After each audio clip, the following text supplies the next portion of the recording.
Hello दोस्तों, स्वागत है आप सभी का इग्नो क्लासेस बाय निशा। आज के इस वीडियो में हम डिस्कशन करने वाले हैं MSO 002 research methodology and method के इम्पॉर्टेंट क्वेश्चंस के बारे में आज हम डिस्कशन करेंगे। पिछले वीडियो में हमने देखा था MSO 002 के प्रीवियस ईयर क्वेश्चन पेपर, जिसमें कि हमने 12 साल के प्रीवियस ईयर क्वेश्चन पेपर को एनालाइज किया एक एक पेपर को, और देखा कि कौन कौन से एग्जाम में इंपॉर्टेंट क्वेश्चंस पूछे जाते हैं और कौन कौन से रिपीटेड क्वेश्चंस है। तो सभी हमने डाउट हमारे पिछले वाले वीडियो में क्लियर हो चुका था। तो आज के इस वीडियो में हम सिर्फ इंपॉर्टेंट क्वेश्चंस देखने वाले हैं। तो जिन लोगों ने प्रीवियस ईयर क्वेश्चन पेपर का वीडियो नहीं देखा हो MSO 002 से रिलेटेड, मैं आपको लिंक डिस्क्रिप्शन बॉक्स में प्रोवाइड कर दूंगी, आप जाके चेक करके देख सकते हो, या आप मेरे चैनल पे जाके MSO 002 के प्रीवियस ईयर क्वेश्चन पेपर देख सकते हो, जहाँ की मैंने आपको कम से कम 12 साल के पेपर आपको मैंने प्रोवाइड किए हैं। आप जाके देखिए। आइए स्टार्ट करते हैं। First question, write a note on Comte's idea on the nature of sociology. इसमें नोट लिखना है किसके ऊपर, जो कॉम्टिस का आइडिया है किससे रिलेटेड, नेचर ऑफ सोशियोलॉजी से रिलेटेड जो कॉम्टिस का आइडिया है इससे रिलेटेड क्या आपको शॉर्ट नोट्स लिखना है। शॉर्ट नोट्स मीन्स एक क्वेश्चन आपका 20 मार्क्स का पूछा जाता है, मीन्स आपको कम से कम 3 या 4 पेजेस की आपको आंसर्स लिखने होते हैं। अगर आप चाहते हो कि कम से कम आपको 20 में से 60 या 70 मार्क्स मिले, तो आपको 4 पेजेस आपको मिनिमम लिखने होंगे, तभी आप 20 में से 70 या 20 मार्क्स आप स्कोर कर सकोगे। अदरवाइज अगर आप 20 में से 1 पेजेस लिखोगे, 20 मार्क्स में से अगर आप 1 पेज लिखोगे तो आप इतना मार्क्स स्कोर नहीं कर सकोगे। तो अपने पेजेस पे आपको ध्यान देना है। फिर उसके बाद में question number second, is sociology A science discuss critically. इसमें क्या पूछा गया कि सोशियोलॉजी को साइंस ऐसा कहा गया है, ऐसा बोला गया है, ठीक है। तो ये क्वेश्चन आपको दूसरे वे में भी पूछा जा सकता है। कैसे पूछा सकता है, sociology is the science of society. Sociology क्या है, साइंस है किसकी, सोसाइटी की। तो ये दोनों क्वेश्चन ना सेम ही है, लेकिन घुमा फिरा के क्या आपसे पूछा गया है। तो अगर आपके एग्जाम में दोनों में से कोई भी क्वेश्चन पूछा जाता है तो आपका आंसर क्या होगा, सेम ही होगा। तो आपको कुछ भी घबराने की जरूरत नहीं है, दोनों क्वेश्चन सेम ही है, कुछ डिफरेंट नहीं है। बस क्या आपको क्या है, थोड़ा सा इनडायरेक्टली वे में पूछा गया है। तो इसमें आपको डिस्कस करना है क्रिटिकली कि सोशियोलॉजी क्या बोला गया है, साइंस ऑफ सोसाइटी कहा गया है, ये क्या आपको डिस्कस करना है। फिर इसके बाद में question number third, what is scientific method, how did Comte's establish sociology as a science. First इसमें पूछा गया है कि साइंटिफिक मेथड कौन कौन से हैं, ठीक है। फिर इसमें बताना है कि कैसे कॉम्टी ने शुरुआत की सोशियोलॉजी को, किस रूप में, एज ए साइंस रूप में कैसे कॉम्टी ने शुरुआत किया ये बताना है। फर्स्ट तो साइंटिफिक मेथड आपको एक्सप्लेन करना है, उसके बाद में कॉम्टी ने कैसे शुरुआत की थी सोशियोलॉजी की एज ए साइंस, ये आपको क्या है एक्सप्लेन करना है। फिर इसके बाद में question number fourth, what is sampling discuss इस वेरियस टाइप्स। इसमें बताना है कि सैम्पलिंग क्या होता है और कौन कौन से टाइप्स के क्या है सैम्पलिंग होते हैं, जैसे कि प्रोबेबिलिटी हो गए, नॉन प्रोबेबिलिटी सैम्पलिंग हो गए। तो ये सब क्या है सैम्पलिंग के टाइप्स है। तो जो क्वेश्चन नंबर 4 है ना कि what is sampling and discuss इस वेरियस टाइप्स, तो ये वाला क्वेश्चन ना आपके एग्जाम में बार बार पूछा जाता है। तो इस क्वेश्चन पे आपको ज़्यादा ध्यान देना है, मोस्ट रिपीटेड क्वेश्चन से, जो कि आपके एग्जाम में 12 साल के पेपर में, हम एक साल जितने भी 12 साल के पेपर है ना उसमें सब में एक क्वेश्चन से पूछा गया है कि सैम्पलिंग क्या होता है और कौन कौन से इसके टाइप्स होते हैं। तो आपको क्वेश्चन नंबर 4 को एकदम अच्छे से प्रिपेयर कर लेना है, जिसमें कि आपको सैम्पलिंग बताना है, फिर उसके टाइप्स को एक्सप्लेन करना है, और हर एक टाइप को क्या आपको एग्जाम्पल्स के साथ में आपको क्या है एक्सप्लेन करना है।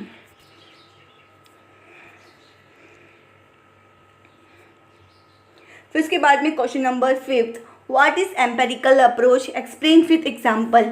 एम्पेरिकल अप्रोच क्या होता है, इससे एग्जाम्पल के साथ में क्या आपको एक्सप्लेन करना है कि एम्पेरिकल अप्रोच क्या है, साथ साथ में इसके कुछ एग्जाम्पल्स वगैरह आपको एक्सप्लेन करना है। फर्स्ट तो आपको डेफिनेशन बताना है, इसका कॉन्सेप्ट बताना है कि एम्पेरिकल अप्रोच एग्जैक्टली है क्या, इसका कॉन्सेप्ट क्या है।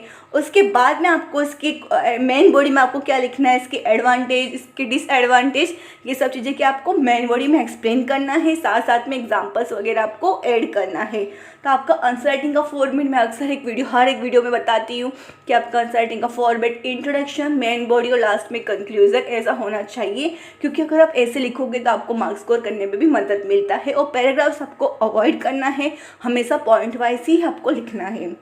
उसके बाद में question number 6, explain the role of ICT in social research.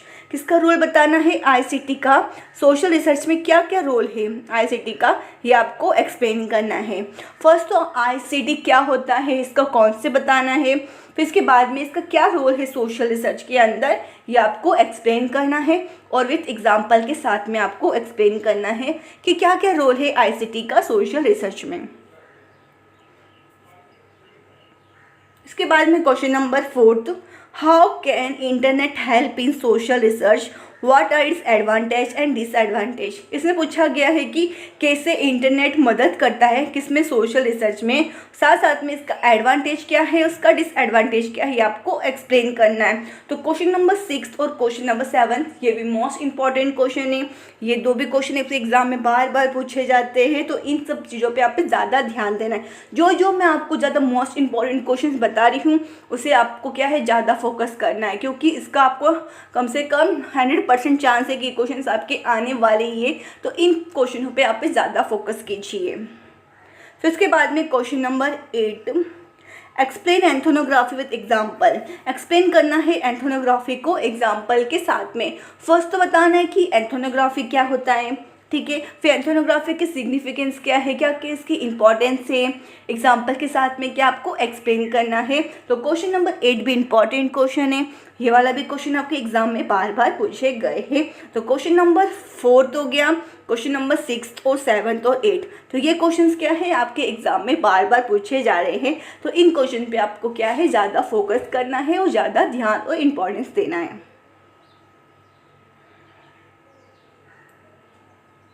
इसके बाद में question number 9, what is the relationship between mean, mode and median.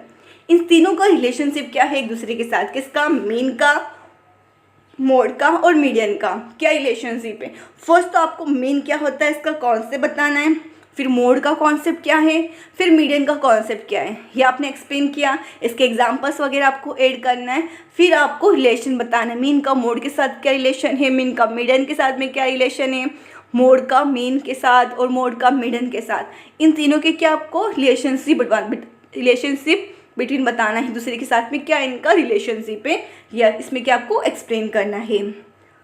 इतना इंपॉर्टेंट वाला क्वेश्चन नहीं है, याद है ये क्वेश्चन के एग्जाम में नहीं पूछे गए हैं, लेकिन अगर आप याद करना चाहते हैं तो आप इसको याद कर सकते हो।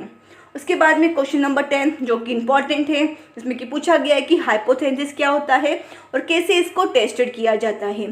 फर्स्ट तो आपको बताना है कि हाइपोथेसिस का कॉन्सेप्ट क्या है, ठीक है, फिर इसको टेस्ट कैसे किया जाता है हाइपोथेसिस को, इसके बारे में आपको एक्सप्लेन करना है। रिपीटेड क्वेश्चन से मीन्स एग्जाम में बार बार ये क्वेश्चन आपके पूछे गए हैं, तो चांस है कि आपके पिछले क्वेश्चन आप जो अभी आगे आने वाले एग्जाम में उस पर भी पूछे जा सकते हैं, तो इस वाले क्वेश्चन पे भी आपको ध्यान देना है। वैसे तो सारे इंपॉर्टेंट क्वेश्चन हैं, लेकिन अगर आप चाहते हो कि आप इतनी सारी क्वेश्चन नहीं प्रिपेयर कर सकते हो, आपको कुछ ही कम से कम 6, 7 या 8 ऐसे कुछ क्वेश्चन चाहिए, जो मैं आपको बता रही हूँ कि जो मोस्ट से भी मोस्ट इंपॉर्टेंट क्वेश्चन हैं, इन क्वेश्चंस पे आप ज़्यादा ध्यान दीजिए। अगर आपके पास एक दिन का टाइम है, आप प्रिपेयर करना चाहते हो, तो जो मैं आपको बता रही हूँ कि जो जिसके चांस है कि वो 100% आएंगे, तो आप इन क्वेश्चन पे ज़्यादा फोकस कीजिए। अदरवाइज आपको ये सारे क्वेश्चंस करोगे तो आपके लिए बेटर होगा, जिससे कि आप कम से कम 100% मार्क्स, कम से कम 90+ मार्क्स आप स्कोर कर सकोगे, क्योंकि आपके क्वेश्चंस इनमें से आने वाले हैं। इसके अलावा आपके एग्जाम में कुछ क्वेश्चंस नहीं आएंगे। अगर आप इतना भी प्रिपेयर करके चल जाओगे, आप 90+ मार्क्स आप इजीली स्कोर कर सकोगे। बस आपको करना क्या है, बस ये जो क्वेश्चंस मैंने आपको प्रोवाइड किए हैं, बस आपको यही प्रिपेयर करना है, इसके अलावा आपको कुछ प्रिपेयर नहीं करना है।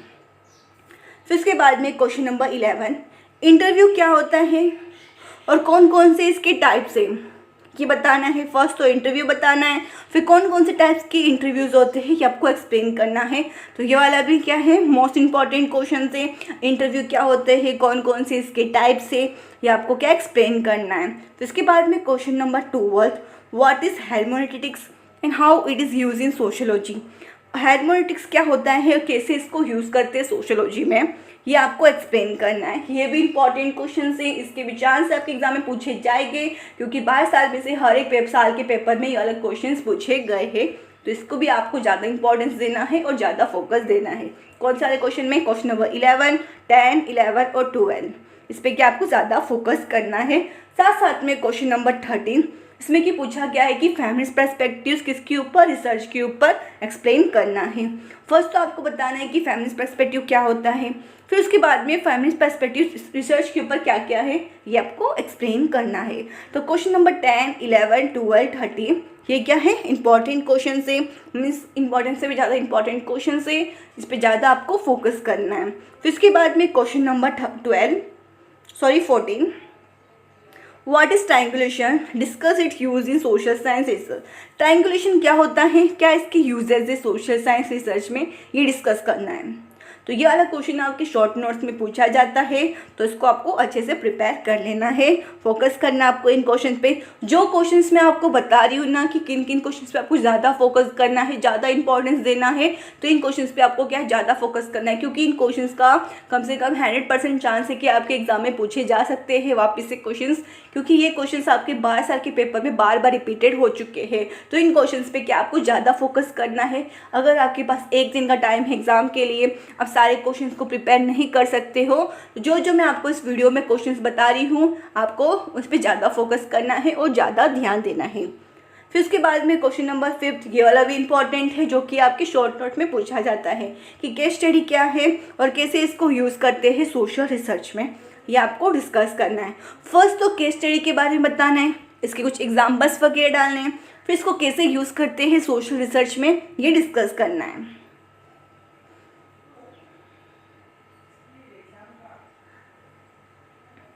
फिर उसके बाद में question number 16, what do you mean by theory, discuss its various constituent and why do you need theory. Theory का मीन क्या होता है, फर्स्ट आपको बताना है थियोरी का मतलब क्या है, इसके अलग अलग कॉन्स्टिट्यूएंट कौन से हैं थियोरी के, और क्यों हमें थियोरी की ज़रूरत है। तो इस वाले क्वेश्चन में आपको 3 पार्ट्स के बारे में डिस्कस करना है। कौन कौन से, फर्स्ट तो आपको थियोरी का मतलब बताना है, फिर इसके कौन कौन से कॉन्स्टिट्यूट है थियोरी की ये डिस्कस करने, फिर हमें थियोरी क्यों ज़रूरत है इसके बारे में बताना है। मीन्स 3 चीज़ें आपको इसमें डिस्कस करनी थी। थियोरी का मतलब क्या है, इसके कौन कौन से कॉन्स्टिट्यूट है और क्यों हमें थियोरी की ज़रूरत है, ये आपको डिस्कस करना है। फिर question number 17, explain the premises of functional theory and revolutionary theory. Premises बताने किसके, फंक्शनल और रिवोल्यूशनरी थियोरी के। आपके एग्जाम में दोनों में से कोई भी पूछे जा सकते हैं कि प्रीमाइजेज फंक्शनल का भी पूछा जा सकता है और रिवोल्यूशनरी का भी पूछा जा सकता है, तो आपको क्या दोनों को अच्छे से प्रिपेयर कर लेना है। फिर इसके बाद में question number 18, what is questionnaire and how it's constructed. Questionnaire क्या है और कैसे इसको कंस्ट्रक्ट किया जाता है, ये वाला भी क्वेश्चन इंपॉर्टेंट है, इस पर ज़्यादा फोकस करना है कि क्वेश्चनरी क्या है और कैसे इसको कंस्ट्रक्टेड किया जाता है। तो क्वेश्चन नंबर 18 पे ज़्यादा फोकस करना है आपको। सारे क्वेश्चन अगर आप प्रिपेयर करो तो ज़्यादा बेस्ट होगा, लेकिन आपके पास टाइम कम है, तो जो मैं आपको बता रही हूँ इस पर आपको ज़्यादा फोकस करना है। फिर उसके बाद में क्वेश्चन नंबर 19 आपको ज़्यादा फोकस करना है, जिसमें कि पूछा गया है कि क्रिटिकली डिस्कस करना है एथिकल इश्यूज़ किसमें, सोशल साइंस रिसर्च में। ऐसे कौन कौन से एथिकल इश्यूज़ है सोशल साइंस रिसर्च में, ये आपको क्रिटिकली क्या है डिस्कस करना है। 19 है, बार बार एग्जाम में क्वेश्चन पूछे जाते हैं, ज़्यादा फोकस करना है क्वेश्चन नंबर 19 पे और क्वेश्चन नंबर 20 पे भी, जिसमें कि पूछा गया है कि सर्व मेथड क्या है और क्या इसका इंपॉर्टेंस है किसमें, सोशल साइंस मेथड में। फर्स्ट तो बताना है कि सर्वे मेथड क्या है, इसके एग्जांपल्स वगैरह क्या है और क्या क्या इसकी इंपॉर्टेंस है किसके अंदर, सोशल साइंस मेथड में, ये डिस्कस करना है। फिर क्वेश्चन नंबर 21, डिफाइन और डिस्कस करना है एपिस्टेमोलॉजी ऑफ सोशियोलॉजी के बारे में। फर्स्ट तो एपिस्टेमोलॉजी के बारे में आपको क्या है डिफाइन करना है, इसका डेफिनेशन बताना है, फिर इसके बारे में डिस्कस करना है किसका, एपिस्टेमोलॉजी किसकी, सोशियोलॉजी के, फिर इसमें क्या आपको डिस्कस करना है। फिर question number 22, what is research design, discuss इस वेरियस एलिमेंट। रिसर्च डिज़ाइन क्या होता है और कौन कौन से इसके एलिमेंट से ही डिस्कस करना है। और रिसर्च डिज़ाइन का मीनिंग बताना है आपको, इसका कॉन्सेप्ट बताना है, फिर इसके कुछ एग्जांपल्स वगैरह बताना है। अगर हो सके तो आप जितना एग्जांपल्स वगैरह डालोगे, फ्लो डायग्राम हो गया या चार्ट्स वगैरह डालोगे, उतना आपको क्या है मार्क्स स्कोर करने में मदद मिलता है। तो इन सब चीज़ों की आप डालने की पूरी कोशिश कीजिए, जैसे कि एग्जांपल्स हो गया, डायग्राम, फ्लो चार्ट्स, तो ये सब चीज़ें कि आपको ज़्यादा डालना है आपके आंसर्स में।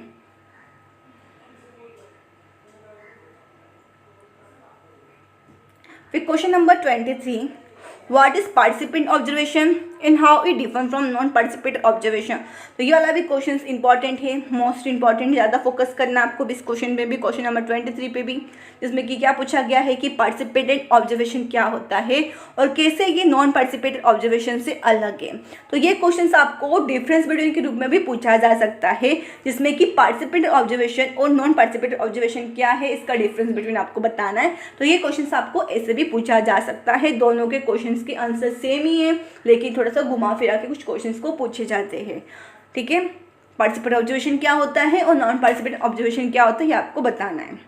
फिर क्वेश्चन नंबर 24, पॉजिटिविज्म क्या है और इसके फीचर्स क्या क्या है, ये डिस्कस करने हैं। फिर इसके बाद में question number 25, discuss the historical method in social science. First तो हिस्टोरिकल मेथड क्या होता है ये बताना है, इसका कॉन्सेप्ट आपको एक्सप्लेन करना है। स्टार्टिंग में कोई भी आंसर अगर आप लिखोगे ना, जो आपका मेन वर्ड होता है ना, उसका कॉन्सेप्ट लिखना है। जैसे कि इसमें क्या पूछा गया है, डिस्कस करना है हिस्टोरिकल मेथड किसमें, सोशल रिसर्च में। तो इसमें आपका मेन चीज़ क्या है, हिस्टोरिकल मेथड, राइट। तो आपको क्या बताना है, हिस्टोरिकल मेथड क्या है, इसका कॉन्सेप्ट आपको मेन इंट्रोडक्शन में आपको बताना है। फिर आपको मेन बॉडी में हिस्टोरिकल मेथड क्या, सोशल रिसर्च में क्या क्या इसकी इंपॉर्टेंस है, क्या क्या इसकी यूजर्स है, ये एक्सप्लेन करना है, डिस्कस करना है। फिर question number 26, critically examine the post modern perspective is in social research. Important है, ज़्यादा फोकस करना है क्वेश्चन नंबर 26 पे भी, जिसमें कि पोस्ट मॉडर्न पर्सपेक्टिव किसमें, सोशल रिसर्च में आपको बताना है। फिर क्वेश्चन नंबर 27, कंपैरेटिव मेथड क्या होता है, इसके बारे में आपको बताना है। तो इसमें आपको एग्जाम में इसका हिस्टोरिकल कॉन्टेक्स्ट भी पूछा जा सकता है, कंपैरेटिव मेथड का, इसका इंपॉर्टेंस भी पूछे जा सकते हैं, एडवांटेज और डिसएडवांटेज भी आपके पूछे जा सकते हैं। तो आपको अपने आंसर्स को इस एकदम अलग वे में प्रिपेयर करना है, जिसमें कि आप सिग्निफिकेंस भी इसके डाल रहे हो, एडवांटेज हो, जिसमें डिसएडवांटेज हो, साथ ही इसके हिस्टोरिकल कॉन्टेक्स्ट भी हो, क्योंकि आपको एग्जाम में हिस्ट्री आपको कुछ भी पूछे जा सकते हैं। तो आपको कंपैरेटिव मेथड से रिलेटेड हर एक चीज़ की जानकारी होनी चाहिए। फिर इसके बाद में question number 28, what do you mean by participatory method, explain with example. Participatory method क्या होता है, आपको एग्जांपल के साथ में एक्सप्लेन करना है। इन सभी के आंसर्स अगर सिंपली आप गूगल या क्रोमी पर सर्च करोगे ना, आपको मिल जाएंगे। आपको करना क्या है, ये सेम क्वेश्चन ना आपको एज इट इज़ क्वेश्चन आपको टाइप करना है और आपको इन सभी के आंसर्स मिल जाएंगे। अगर हो सकेगी तो मैं आपको इन सभी के आंसर्स आपको मैं प्रोवाइड कर दूंगी, जिसके लिए आपको अलग से इस वीडियो से रिलेटेड क्वेश्चंस के आंसर्स के साथ में आपको अलग से वीडियो प्रोवाइड करूंगी, जिसमें कि मैं आपको सभी क्वेश्चंस के आंसर्स भी मैं आपको प्रोवाइड कर दूंगी। फिर उसके बाद में क्वेश्चन नंबर 29, एक्सप्लेन करना है एलिमेंट किसके, रिसर्च मैथोलॉजी के, और टाइप्स ऑफ डेटा जो यूज़ किए जाते हैं सोशल रिसर्च में। फर्स्ट तो रिसर्च मैथोलॉजी में के एलिमेंट्स बताने हैं, एक्सप्लेन करना है।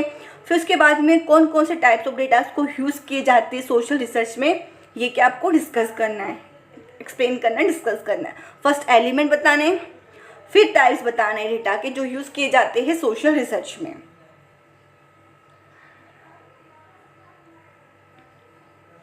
उसके बाद में question number 30, what is qualitative and quantitative research, explain the different types of correlation. Qualitative and quantitative research क्या होता है, फर्स्ट तो क्वालिटेटिव एंड क्वांटिटेटिव रिसर्च का डेफिनेशन बताना है, फिर दोनों के बीच में डिफरेंस बताना है कि क्वांटिटेटिव और क्वालिटेटिव रिसर्च क्या होता है। फिर एक अलग से क्वेश्चन पूछा गया है कि एक्सप्लेन करना है different types of correlation, correlation का मीनिंग क्या होता है ये बताना है। फिर अलग अलग कौन कौन से टाइप्स की कोरिलेशन होते हैं ये एक्सप्लेन करने हैं, एक्सप्लेन करना और एग्जाम्पल के साथ में एक्सप्लेन करना है। आपको एग्जाम्पल्स आपको ज़्यादा ऐड करने हैं अपने आंसर्स के अंदर। जितना आंसर्स एग्जाम्पल्स वगैरह आप ऐड करोगे उतना आपको अच्छे मार्क्स स्कोर करने में मदद मिलेगा। तो अपने एग्जाम्पल्स वगैरह अपने आंसर्स में आप डालिए। फिर question number 31, how is qualitative data process and analyse in social research discuss. कैसे क्वांटिटेटिव डेटा प्रोसेस की जाता है और कैसे इसको एनालाइज किया जाता है किसमें, सोशल रिसर्च में, ये क्या है डिस्कस करना है कि कैसे प्रोसेस किया जाता है और एनालाइज किया जाता है क्वांटिटेटिव डेटा को सोशल रिसर्च में, ये डिस्कस करना है। तो ये तो देखा हमने important questions MSO 002 research methodology and methods के इंपॉर्टेंट क्वेश्चंस को बारे में हमने देखा, जिसमें कि हमने कम से कम 31 क्वेश्चंस के बारे में देखा जो कि मोस्ट इंपॉर्टेंट क्वेश्चंस है। बस आपको इतने ही क्वेश्चंस प्रिपेयर करने हैं, इसके अलावा आपको कुछ क्वेश्चंस को प्रिपेयर करके नहीं जाना है। अगर आपने इतना भी प्रिपेयर कर लिया, आप 90+ मार्क्स आप इजीली स्कोर कर सकोगे। बस जो मैंने आपको बताया है वो स्टेप्स को आपको फॉलो करना है और ये क्वेश्चंस को आपको प्रिपेयर करके जाना है। इसके अलावा आपको कोई और इंपॉर्टेंट क्वेश्चंस को प्रिपेयर करने की ज़रूरत नहीं है। जो इंपॉर्टेंट क्वेश्चंस मैं आपको बताती हूँ, चाहे वो इस सब्जेक्ट से रिलेटेड हो या अदर सब्जेक्ट से रिलेटेड हो, जो इंपॉर्टेंट क्वेश्चंस मैं आपको बताती हूँ वो ही प्रिपेयर करना है। साथ साथ में मैं आपको जो मैंने आपको बताया था पिछले जो वीडियो में हमने डिस्कस किए थे MSO 002 के प्रीवियस ईयर क्वेश्चन पेपर, जिसमें कि मैंने आपको 12 साल के पेपर के बारे में डिस्कशन किया था, एनालाइज किए थे हमने एक एक पेपर को। तो जिन लोगों ने वो वीडियो नहीं देखा है तो मैं आपको डिस्क्रिप्शन बॉक्स में प्रोवाइड कर दूंगी, जिससे कि आप एक बार वो वीडियो को देखोगे तो आपके सारे डाउट्स क्लियर हो जाएगी। MSO 002 से रिलेटेड कि एग्जाम में किस टाइप के क्वेश्चन पूछे जाते हैं, कौन कौन से क्वेश्चन आपके एग्जाम में रिपीटेड क्वेश्चन है, तो सारे डाउट्स आपके क्लियर हो जाएंगे। तो मैं आपको डिस्क्रिप्शन बॉक्स में भी प्रोवाइड कर दूंगी, आप वहाँ से चेक करके आप देख सकते हो। साथ साथ में आप मेरे चैनल पर जाकर भी वीडियो देख सकते हो। अगर कुछ भी डाउट या क्वेरी हो आपको इस वीडियो से रिलेटेड हो या अदर सब्जेक्ट से रिलेटेड हो और कौन से और सब्जेक्ट रिलेटेड आपको इंपॉर्टेंट क्वेश्चन चाहिए, तो मुझे कमेंट सेक्शन में कमेंट करके ज़रूर बताना है। अगर आपको ये मेरा वीडियो अच्छा लगा तो लाइक करना है, शेयर करना है और थोड़ा सा सपोर्ट कर देना है सब्सक्राइब करके। And thank you for watching this video.